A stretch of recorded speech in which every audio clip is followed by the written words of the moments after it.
У выпадку аварыйнай ситуации на котельні без цяпла ў дамах могуць застацца сотні кватэр і людзей. Каб гэтага не здарылася, ў горадзе штогод праводзіцца вучэнні па падключэнню аварыйнай модульнай котельнай, якая створана для часовага замяшчэння асноўнага абсталявання.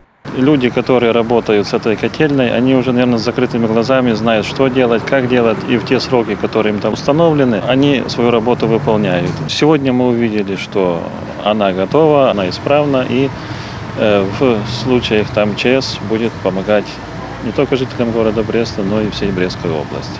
Магутнасці такой котельні будзе дастаткова, каб абагрэць у поўным аб'ёме 9павярховы дом або падтрымліваць мінімальны ўзровень цяпла ў цэлым жылым квартале. Такіх установак у нашай вобласці дзве ў Брэсце і Лунінцы, і яны ўжо неаднаразова паказвалі сваю незаменнасць на практыцы. Приходилось несколько раз выезжать в Малориту, в Остромечево мы ездили.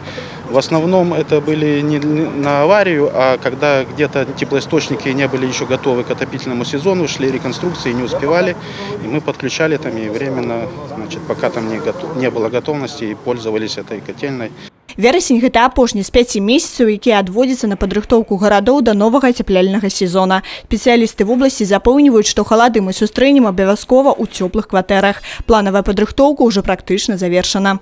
На сегодняшний день наша рабочая программа, которую мы формировали еще весной, выполнена в среднем где-то на 90-95%.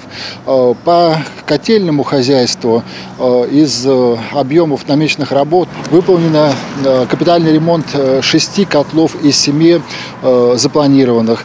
Также ведутся работы по замене уже устаревших котлов. На сегодняшний день заменено их 9 из 13.